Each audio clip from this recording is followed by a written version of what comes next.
Good afternoon, good day, Merry Christmas.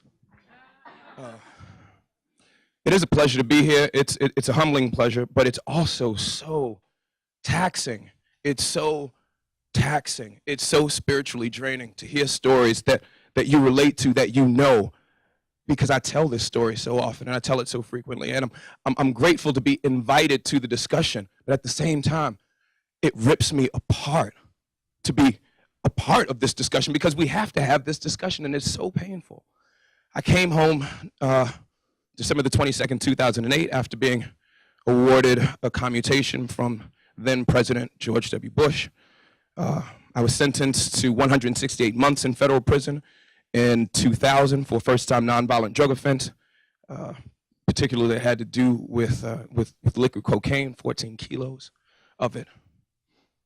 When I went away, I met a lot of great brothers, and I had a lot of support on the outside.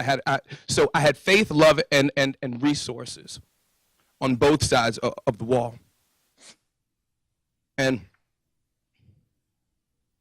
there's a lot of faith and there's a lot of love, but I know personally that men that I still communicate with to this day did not and do not have the resources that I had that allowed for my voice to be heard. And it destroys me to an extent to be the exception to the rule. And I don't want to be the exception to the rule. I want to be the norm. I want brothers and sisters coming home to be the status quo. Perhaps one of the most profound things that I heard George W. Bush say during his presidency, during one of his interviews, he was talking about the soft bigotry of low expectations. That's a really eloquent way of putting it.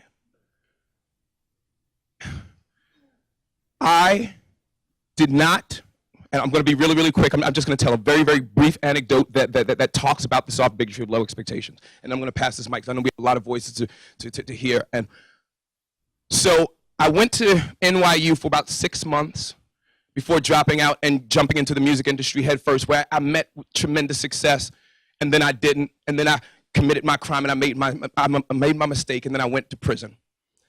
And I read a lot voraciously, and I communicated with folks on the outside. And it was Professor Charles Ogletree, who was at Harvard at the time, who became my mentor. And he said, "John, why don't you apply to school again?"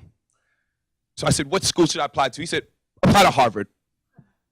And I said, "You got to be crazy." But I did. And I went to the education department in my prison. At that time, I was at Fort Dix, and we went through the process. In fact, someone came from Harvard in order to interview me. The entire prison knew about it, and like high-fiving on the way to the visiting room to interview with Harvard.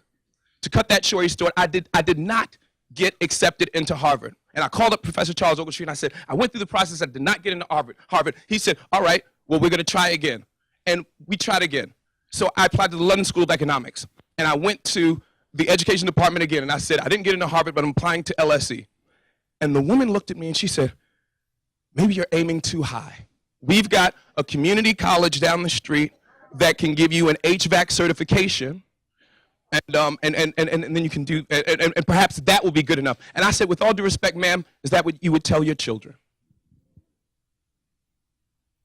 Reluctantly, she put forth my application, and a few months later, I got accepted to the London School of Economics. And instead of keeping that curricula to myself, I broke bread with my brothers who did not get into LSE, and they became my study group. So the soft bigotry of low expectations should not be anything that any of us engage in on any level. Think of your children. What would you tell your children? Thank you.